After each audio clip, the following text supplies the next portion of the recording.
working class areas and others are living, as it were, the natives, and their lives are utterly distinct. And up there they have comfortable Central European lifestyle. And over the next 3-4 weeks, 70-80% of Barcelona's business, industry and commerce is taken over by the workers.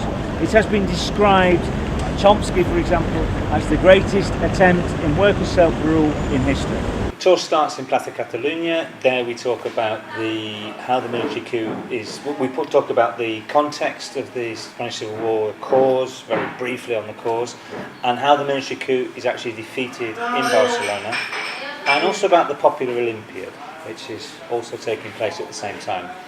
Then we move down the Ramblas and we talk about the revolution which is unleashed as a result of the military coup and George Orwell's impressions of this revolution.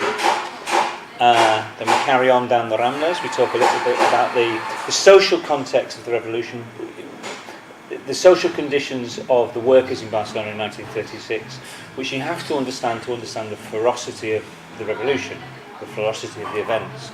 And everywhere we see, everyone's wearing these blue overalls. Man and woman there, a couple, they're arm in arm, both of them have got rifles. And this is look of expectation, of hope in their faces. There's an expression which was repeated often by Durruti, which was, we carry a new world in our hearts. We then move into the Gothic quarter. We talk about the darker side of this revolution with the anti-clerical violence, etc., and the reasons behind it.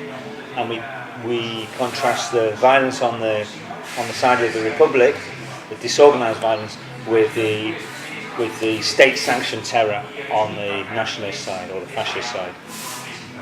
1835, we have the burning of the convents. For example, La Boqueria Market is the real name, the full name of the Boqueria Market is La Boqueria de Sant Josep. It's on the site of a convent of Sant Josep. The Liceo Opera House is on the site of a burnt convent. A number of squares in the central part of Barcelona are on the site of burnt convents. Then we have 1909, the Tragic Week, which is a rebellion against the military call-up, which degenerates into anti-clerical violence, when many churches are burnt. In fact, many churches are burnt actually 2 or even 3 times. 36 is the final act. We then carry on to a square which has been they've recently found the name, but from the Civil War from December 1936, La Plaza del Milicia Desconegut. We then go on to San Felipe Neri, which is where one of the biggest bombing atrocities took place, when 42 people, mainly children, were killed in early 1938. We then moved back to the Ramblas. On the way back, we passed by La Batalla print office, which was the PUM's newspaper, which gives us an opportunity to talk about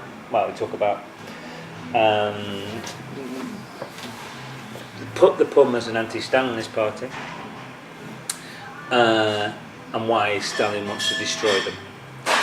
We then get back onto the Ramblas, talk about Orwell's time in Aragon, and then the fateful May Days, Svetstamatch. KVD and the precursors to the KGB, dressed as German paratroopers. The whole story came out, we'd known for a long time, but the true story came out in the 1990s when the Moscow archives were opened, and they kidnap Nin.